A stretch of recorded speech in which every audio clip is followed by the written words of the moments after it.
Hello. So today we have a student from the University of Southern California. His name is Randy. Randy, can you go ahead and just introduce yourself?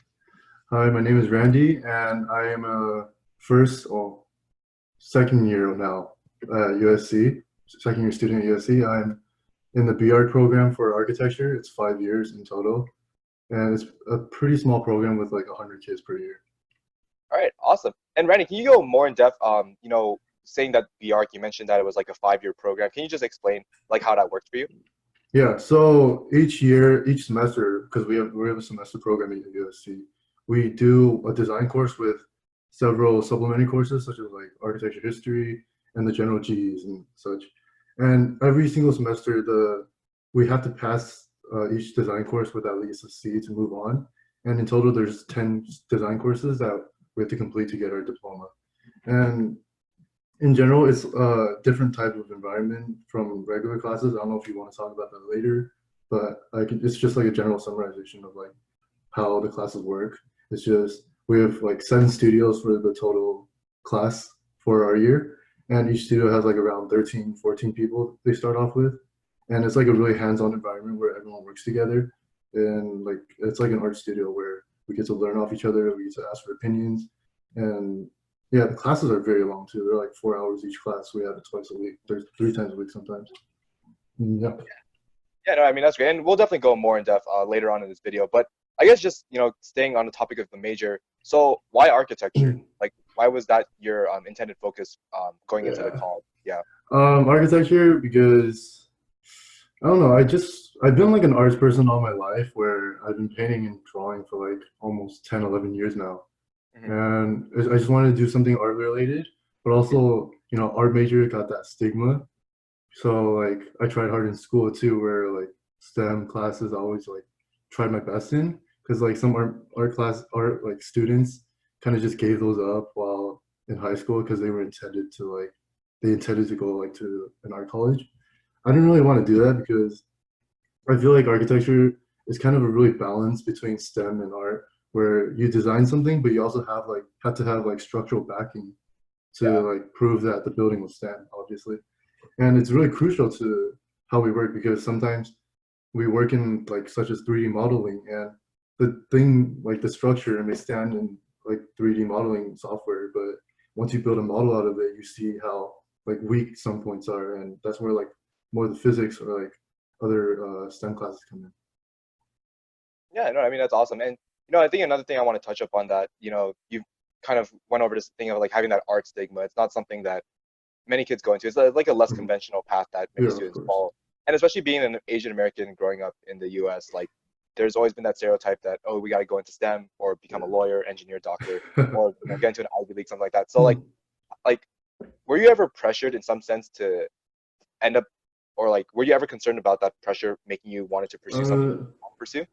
Definitely not. My parents are pretty lax about that. Like it's come up in conversations before where like oh they jokingly said oh you should be a doctor, you should be a lawyer, but they never really imposed that on me. Instead, my parents, because I'm first generation, my parents never went to college, so they wanted the best for me. They didn't really want me to go for something I didn't like because I know they care for my like what I thought about, Mhm.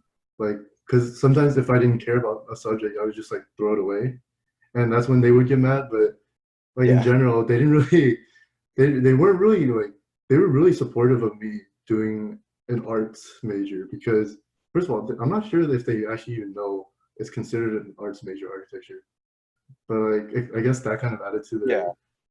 their they allowed me for that. But yeah, they didn't really care about that because in general they wanted me to go to a UC college at least, like a top 20 or like 50. Yeah, That's just what at they least. cared about. It's just like Yeah. Asians, they really wanted like the name. I see. But they know it's a hard major too, so I think as long as they know I like it, they're okay with it. Yeah, I mean that's awesome, and having that support system. I know maybe some families. It's true that not every Asian family has those same Yeah, expectations. There's a that's lot of so pressure, true. but it's good that at least you had some that support system to allow you to do that. Yeah. Yeah, it was All right. great. So yeah, I mean, moving on. Let's go. Let's talk about USC in general. Like why did you decide to go to USC? I mean, obviously, other than being my roommate because I persuaded you. But I mean, like You got me you know, there. yeah, that's true. But I mean, other than that factor, what would you say like were the biggest reasons why you decided to go to USC, especially since it's so local and pretty close to home? Of course, yeah. Well, I grew up in Southern California, so I've kind of like grown attached to the weather. I Mhm. like cannot stand cold weather, first of all. Like I Got it. thought about going like out of states. It's just like I thought about it in junior year. I was like, maybe I should consider out of states, and then it just like once winter hit, I just couldn't survive at all. I put on like 3 or 4 layers every single day. That was like one of the biggest factors because I just can't stand the weather, like cold weather at all. And the Mhm. next factor is the architecture program is actually pretty rare in terms of like public colleges. Yeah. So like it's usually private colleges that offer it, and most of them are on the East Coast. But like because of the first point, I kind of threw those away. Where I looked at when I looked at East Coast, West Coast architecture colleges, kind of USC and like something like UW popped up at me, Yeah. and I kind of like first that's how I like generalized where I wanted to be in the West Coast. And then from there, I kind of applied to the schools I wanted to. And the ones out of the ones I were accepted to, I chose USC because it was rather close to home. It was like a 30-minute drive, 40-minute drive. Mhm. And that was one thing. I wanted to be close at home because I get kind of homesick. And I Yeah. also know the place pretty well because during high school, I would go out to downtown LA and kind of mess around. And it kind of just like adds to the experience. I wanted to stay in LA and see what I could do here before I move somewhere else. All right, it's awesome. And I think another thing that's typically associated, especially with like USC, is the tuition costs. And Oh, would you say that financial aid, filling out like FAFSA and all that stuff played a big role in that as well too? do you mean like filling out during the process or like Well, like I mean, both the financial aid at process and USC? like what you were given from it. Do you think like just the amount of money you received from certain colleges played a big role into what you were choosing? Yeah, definitely. My parents are immigrants, and it's not like they earn a large, like huge sum of money. Like they we're kind of just like average, I guess, like Mm. middle class. And cost definitely played a role. That's why I also considered some Cal States, some UCs, even though some of them didn't like have architecture programs per se. I still applied to them just as like a fail-safe. But Yeah. also, when I was like filling out FAFSA and all the financial aid stuff, CSS, um, it was kind of tough because my parents know like half English, half broken English, Yeah. where they didn't really know some words they knew, but some words like really unfamiliar. Especially with like documents, like government documents. There's like some tough shit in there. there's like there's tough there's tough vocabulary in there. Yeah. And so I filled those out myself. Like throughout the college process, I did everything myself. I Mhm. just got the documents, tax documents from my parents, and filled them out. Sometimes had to search them up, but it was typically a straightforward experience. And like when financial aid came out for all my schools, I think USC gave the most financial aid for me, which also played a huge role for me. So that's why I chose USC because first of all, they gave me a lot of financial aid, and it was like one. It was also one of the top architecture colleges on the West Coast. Yeah. So Well, I mean, it's definitely true. I mean, that those forms can be kind of difficult. I mean, when I was filling it out too, just being an English native speaker, I'm so confused by half the terminology too. I know Since, exactly. yeah, exactly. I mean, high school doesn't tell you, they don't teach you how to, Wait, the did you fill typical those out stuff. yourself? I did. I mean, I looked at them at first too. I was filling them out because, I mean, I didn't know what to expect. Everyone's just said, oh, just fill it out because, you might as well fill it out. I mean, Yeah, getting might as money well from go. institutions is great. But I mean, when I was looking at it, I was like, I don't know, especially when you're looking at the financial aid calculators and you're not It's sure whether that confusing. yeah, you're not gonna sure. I would say though, I mean, for anyone watching this, regardless of what your economic or financial status is, just fill it out because Yeah, it's, it's it's a good definitely opportunity to learn about some of the stuff there because I definitely yeah, didn't know half the terminology on yeah, exactly. I needed so many Google search. The number of times I've been put on there. hold just to Oh my call god, someone it for support. Yeah. was All right. bad. Well, I guess since we're starting to lead in more to the time when we're applying to college, I guess let's take a step back. To about 1 or 2 years ago when we Yeah. were in the position of many students right now. Thinking about applying to colleges. I guess if you could just summarize in general how you felt about college app, just like a quick summary, how would you summarize how you felt about it? For me, it was terrible. It was honestly like if someone asked me what was my worst experience in life, it would definitely be the time frame from October to January Uh, of last year. Well, 2 years ago. Yeah. Um, First of all, it's just yeah, first generation. I had to learn about everything first, Hmm. and I really didn't look into colleges until like junior year, halfway through junior year. Hmm. That's when I started like, I was like, oh shoot, I gotta really like step on the gas pedal and learn about some of this stuff because I really don't know what I want to do and like where I want to go. So yeah, financial aid, yeah, part of it. The college apps, it was brutal. The essays were the worst for me, just because I'm not the best at writing essays, but it wasn't. I guess it was hard for me in a way because sometimes the essays were kind of like really weird. Have you had those like weird essay questions where you just didn't know how to Yeah. answer? I don't think it was just weird. I think sometimes the questions they feel so generic that Yeah, yeah, you almost feel pressure to saying something that you maybe like. It's almost like you're writing to say something that the college wants to hear rather than what you want to say. exactly. Yeah, like the Common App. Hmm. Yeah, the Common App. I think I wrote about an embarrassing moment in my life Hmm. and how I got over it. But it was just like trying to glorify yourself in a way, which Yeah. I didn't really feel comfortable doing. Yeah, I mean it's so weird because if we be honest with ourselves, when we're writing those things trying to glorify ourselves, it becomes fake because we know it's like Yeah, yeah. Especially when and you read without someone else's too. exactly and it's just like wow, this person had a better life story than me. I mean, who knows? They could too.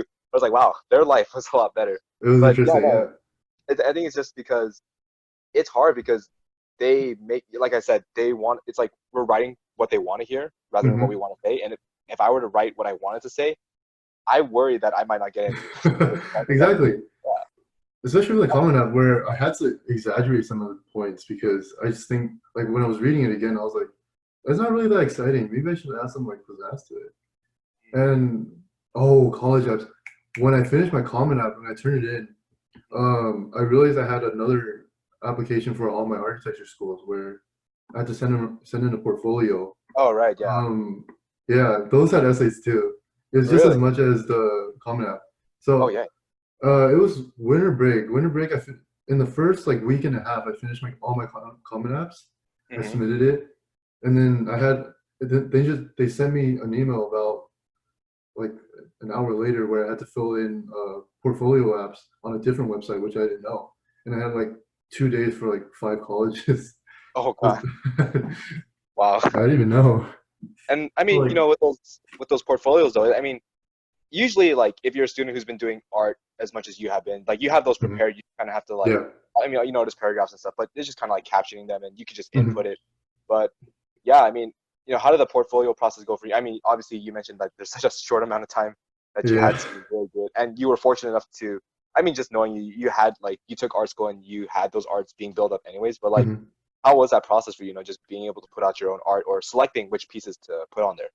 Yeah, I definitely have like over 100 to select from. But usually I chose my no my most I had like I had some drawings catered to like certain colleges because Mhm. they had some requirements for like what they needed specifically. But Yeah. besides that, I'd say like for the past like 2 years leading up to college apps, I kind of was like working on some paintings and drawings that I knew I was going to submit for portfolio eventually. I just Hmm. didn't really look into it. But the portfolio, I think I submitted 16 drawings. Okay. It was a lot actually. Can like you said, I needed to caption them, like put my medium, the size. But on top of Mhm. that, I had to write like personal statements for every college, and they had some like extra questions for me, which I had to answer. It was just a pain. Oh yeah, no, I mean that Yeah. makes sense. I mean, obviously varies among art students. If you're like a film Mhm. student, you have to do different requirements. But I think at least for those that are interested in architecture, at least they have an idea of like, what they're expected to. And Yeah. I think sending the preface that, you don't have to have architectural drawings to No, apply to the you don't program as need long as it. you have like the paintings and stuff. Just Exactly. a Yeah. creativity. Yeah. So you didn't really need any technical drawings where they didn't even really want them. They didn't mention it at all. They Mhm. only wanted what you created in your entire life, like what you created and what you were proud of. And what was the point I was trying to make? Oh yeah, your portfolio and your portfolio app goes to the university and it gets passed on to the specific college you're applying to. So if the university accepts you, the specific college also has to accept you for Oh that. wow. Some of the schools, not all of them, have to do that. But yeah, some Okay. of them they have to go through another screening to get accepted. Wow, so it's like a two-step process Yeah, essentially. So yeah, even if you get into the institution, you don't necessarily get into that program. yeah, exactly. I mean, but if you get past the first step, like for those colleges that do have it, if you do get accepted to the university, but not the architectural school, do they still allow you into the university? Only, I guess my knowledge to this is like because sometimes colleges allow you to pick two majors, Uh-huh. and I think for USC we could pick two, right? Yeah, we picked two. Yeah, we picked two, and then like I only picked one for USC, so I kind of got lucky. Oh, I okay. passed both. Oh, that's But good. then yeah, but some other colleges like Syracuse where you don't get to pick two colleges if you don't get if the faculty of the school you're applying to doesn't accept you, you're not in. So it doesn't even matter if you pass the first screening, you have to No. pass both essentially. Okay, Yeah. makes sense. And I guess, just to wrap up this entire college application part at least, what was like one regret you had or something that you would change if you could go back in time and fix it? Yeah, I had like 2 weeks to do my apps. That was pretty bad. Like I knew I was procrastinating. Like I Mm, think in July that year, 2018. Yeah, July yeah. 2018, I was like, I should really start working on it. It would really help me. But like I never really thought about the consequences of it, and I kind of just procrastinated towards the end. But I don't think I would have changed anything. It was like I didn't enjoy it, but it was I suffered for the least amount of time. That's all I'm gonna say. It was an My year was experience, two we'll say weeks. the least. Yeah, it was an experience, but I'm Yeah. glad it was short. Yeah, that's true. I mean, I feel like, every senior at the time, we were just all struggling and dying from it. So Yeah, because we also had like classwork and stuff. Also, exactly I that. know some people who like wrote their essays during the summer and they had to rewrite them and like Oh, rewrite it yeah. over and over. I kind of just wrote them once and submitted it. Yeah, and I feel like because a lot can change between summer and fall. Like they tell you, Yeah, oh, get started in the summer, but then you realize things change, or maybe a school hmm drops their essay and completely it changes changes a lot. like you're just like, okay. Like I think for one school I had, I believe it was actually Northeastern, they gave me an essay prompt in like maybe September or something like that. And then No. halfway through they said, oh, we don't need any essays anymore. I was like, huh? Okay. All right, that's fine with me. I don't want to do anything. So, but Oh, yeah, I mean, at least they took off when I added one. yeah, that's true. I mean, they added one. I would have. It's kind of like your situation with architecture, finding out last minute you had a portfolio to fill out. I know. I also found out I had an interview I was supposed to do. I Really, missed it. Yeah. So I had to actually to make up for that, I had to write another essay. really. Yeah, it was like 1,600 words. Oh my god, I would have just taken the interview. I didn't know Oh, about it. When I found out about it, mhm. the deadline passed. Oh, it makes sense. All right. Well, I mean, I guess that helps summarize, college application process. I mean, let's go more now into college itself. Being Mhm. an architecture major. So let's just be honest here. As an architecture major, how many all-nighters are you pulling a week? Just like, let's be honest here. As a roommate, if you You don't know, tell me, you're my roommate. How will you take a yeah, guess? no, I know. I mean, if you don't say the truth, I'll say the truth. But Yeah. if you were to give an average about maybe per week or per month, however you want to do it, how many all-nighters, realistic, like, just be honest. How many all-nighters are Yeah. you? It actually kind of depends on how some people define it. Because I know people who define all-nighters to like not sleeping all night and then not sleeping the day after. But then there's also people who define it like I'm not sleeping all night, but also taking like a nap, 3 hour nap in between days. Um, the first one, not really. I pulled like two, three complete all-nighters. Mm. But the second situation where I would get back to the dorm at like 5 a.m. in the morning and knock out until my 9 a.m. class. I think that was at least like two, three times a week. Yeah, Yeah, it was bad. it would make sense. I would be asleep, and then you'd walk in at like 3 or 4 in the morning. And I'd be like, "Oh, you're back," and I'll just fall back asleep. You have 6 o'clock alarms too. So I Yeah, sleep like 2 hours and you wake me up. pretty much. It's hard. I mean, it's weird because having. I mean, I'm a STEM major too, so I mean, it's not like I'm getting as much sleep too, realistically. But like, just the fact that the our rhythms or our timing patterns are so off. It's Literally like opposite. Because you go to it's class early in the mornings, I go to class late in the evening. exactly. Yeah, I mean, your classes are late. You have like I know you had like 2 to 6 p.m. Yeah, classes. 2 to 6. First semester was 2 to 6, like Monday, Tuesday, Thursday, Friday. Plus like G's in the mornings. Yeah, and Not I fun. guess yeah, I mean, going off not only just all nighters, but just the workload itself. In You can just be honest with it. Do you truly enjoy having to pull up all those all-nighters, or like um the work you're doing? Like, how much do you really enjoy it? Or like, do you get joy doing it? Do you get joy after completing it, or the joy that maybe a person who's critiquing your piece says, "Oh wow, that's really nice." Like, where do you find Oh yeah, the that's a good motivation to feeling. push through? Yeah, Um, where do you there's find that like motivation? before we actually get into all the really intense stuff, like starting from week two in our first semester, Hmm. um, all the T we had like TAs for every single studio, which is like 7 TAs for our entire Yeah, year. All the TAs and all the teachers would tell us like, if you don't enjoy this, like if you find out you don't enjoy this at all, like just drop out of it. Like you're not gonna if you're not enjoying this the first half semester, just drop out. But yeah. also there was also some people who said like first semester is really different from the rest of the school, like rest of your experience at school. So maybe wait till like the second semester. Hmm. But there, I think out of 100 people, I say like 15 people dropped out the first semester. Oh It was wow. really tough, like because the first semester they try to weed out all the people who like find out they don't really like architecture as much Hmm. as to be like doing all that work. So they gave us two design courses and they loaded us up with like all the supplementary classes and the GEs. So that's why we had 4 days a week where we had 2 to 6 classes, and then we would usually stay all night just trying to work. Yeah, But there were times where like, oh, you're my roommate. Me yeah, saying like I'm trying to drop out every single night. yeah. It's tough. Yeah, I get back and I'm like, oh, dude, I'm dropping out. No, I mean, it's the same. Like, you mentioned the weeding out and pre-meds. Well, I mean, I'm not pre-med anymore because I'm focusing on trying to get a PhD instead. I was pre-med for the time being. I mean, That's it's tough like for that too. treatment Like, too. or just being a STEM major in general. You hear kids like, "Oh, I'm dropping out. I'm dropping out." Like, Yeah, and every like single day.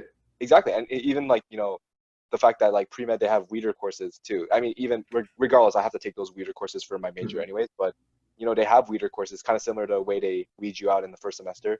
Like they try to weed out kids in the first year too. So it becomes tough. I mean, I'm not Yeah. pulling all nighters having to draw or like create things all the time, but it's true that it's tough. I mean, I would say Mhm. first semester, second semester, it's Yeah, not something first I semester and yeah. second semester, especially terrible because there's like a learning curve where you have to learn all the software. Yeah. We probably learned half of the Adobe suite for like drawings, and then we also learned some 3D programs, some line programs, and yeah, we also learned like a bunch of terminology where like there's this architecture jumble jargon where this one girl last semester she kept complaining to the professors that they keep using these words that we don't really understand. And like at that time, I kind of supported her. I was like, yeah, we don't get these words. Like you're trying to roast us and like give us No. critiques where using these words that we don't even know. So like it's tough. It's a learning curve, and Hmm. it gets better. It honestly gets better. Like this semester, I learned like I got familiar with most of those words and Yeah. started using them myself. That makes sense. I mean, yeah, I mean, I agree too. There's obviously, I mean, just in general, even not just being architecture, there's a learning curve in anything you do. Yeah, of course. Especially if your high school wasn't prioritizing certain things. Like maybe your high school wasn't very STEM heavy, and Hmm. you're going to school for, STEM, and then all of a sudden you have to like figure out how to do certain lab techniques that maybe you weren't offered in high school. So yeah, I mean, that makes sense. Hmm. I guess though, considering that we talked about how like, you're pretty much booked. We mentioned like you come into the dorm late at night. Like, yeah, like if I see you in the dorm before 8 p.m., I'm like, oh wow, that's a surprise. That's rare. I'm like, oh wow, so I guess you didn't have much work today. I actually worked in the dorm. Remember that one weekend I came in and I worked in the dorm all night? Yeah, I mean, because I You mean, you woke had the up. option. Yeah, you had the option to work in either the studio or like, Yeah, which is actually good. Because yeah, you sometimes come in too. yeah. It's a quiet place to work too. I mean, I It feel like is, everyone's so focused on getting things done. I mean, I remember there was this one time, you and another kid were working on a project. It was like for your final portfolio, and I was like, yeah. you know what, I'll stay up with you guys. I didn't. I fell asleep, and then when I woke up, you Yeah. guys were still working. Yeah, we were So still like, working, but we finished it though. yeah, We that's good. finished it at noon the next day. Yeah. But considering that it seems like you're pretty much booked constantly, Mhm. would you say you had time to do extracurriculars or find a social life? Like, how were you able to Uh, manage that, or I mean, you just be honest if you don't whether you yeah, have them or not. But like, my how social was that life working? Mhm. really took a decline actually. Um, First semester, my most of my friend group was either architecture or my dorm where we had an 8-person suite. Yeah, Yeah, we went out with those people a lot. yeah, we did. Yeah. As for extracurriculars, I joined one club. It was a culture club, Chinese culture club, Mhm. and I paid the full membership. It was like $50 a semester. I went to one event. I Yeah. literally went to one event. It was for like an hour or two. Oh my I mean, God. I like, in the future, do you think that you'll be able to join more clubs or, better increase that? I mean, obviously, given the situation with COVID, it might be a little difficult, but like, Yeah, if we were to assume the best case scenario, would you think you'd have a chance to, increase that social life or find things to do, definitely. Definitely be able to go out more. Like this semester, I've been going out. Like before COVID, I've been going Yeah. out more, and I've been hanging out with people outside of architecture, outside of Mhm. my dorm, which is Yeah. always a good thing, making more friends. Yeah. And I think as it goes on, you become really close to your classmates, and you kind of like some people feel comfortable with them just hanging out with those their friend group in their major. And there's Mhm. also some people who try to move out of it. Like me personally, I try to move out of. I try to be friends with people outside of my major just because, like, I don't want to be living the same life as everyone else, where we would just like spend most of our time hanging out in like studio or like in our dorms, which Yeah. I just need to change of environment sometimes. Yeah, for sure. I mean, it makes sense. I mean, I think, not even just with the time constraints, I just think finding friends or having that social life in college is a struggle Yeah, everyone's trying to get adjusted to. But yeah, I mean, hopefully, I mean, who knows what will happen in the future, especially with we'll the see. Yeah, situation. 4 more years. I, we're still rooming with each other next semester too, so we'll see how that turns out. Anyways, I guess just to wrap up this video, you know, if you could give advice to current high school students, and whether that be about the college application process, the lifestyle in college, or just life advice in general, if you could just give them one thing that you wish they would take from this video, what would that be? Just kind of work at your own pace, like when I'm feeling down and I'm not trying to do anything, I kind of just like take it easy, take it slow, and just like let myself relax for a little bit until I feel like I'm ready. And then once actually need to start to work, not saying like I'm procrastinating or anything. Like Yeah, I know sometimes I do, but like sometimes I really hop on my stuff. Like once I start working, you kind of just like commit to it. Like just force yourself, and then that's how I get into the zone. And I feel like that's how most people get into the zone themselves. I think you included. Like you yeah, kind of no, just force yourself to work and yeah, that's definitely true, and I think go that's from good. I there. mean, both in college and in high school, especially with college applications, things aren't getting any easier. You Um, know. both academically, you know, socially. Really? Yeah, I mean, I mean everything in general, just the way that everything's being done online, and then a bunch of colleges are changing their requirements. It's so Yeah. uncertain what's They gonna took happen. off the SAT, right? I believe so or they made it optional just in case like students who are applying, like Oh, how some students take it later in like senior year. yeah. Yeah, so I mean, for those listening that are worried about that, I would just say, like Randy said, you have to take everything at your own pace. You know, it really sometimes like we joke about this too, but at sometimes it really is what it is. Like It is what it is. Yeah. it really is. Like it's not just a meme, but it's really true. Sometimes like let's be real, there are situations where you just kind of have to accept that Kind of things screwed. happen, but it's just a matter of Yeah. like whether if you're gonna pick yourself from that or just Yeah, kind of exactly. stay in that loop.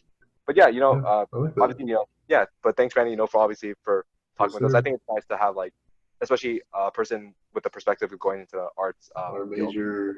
exactly for education. So yeah, it was really great. And obviously, to everyone watching this, we hope that it gave you a lot of information, just understanding everything in general. So yeah. Good stuff, man.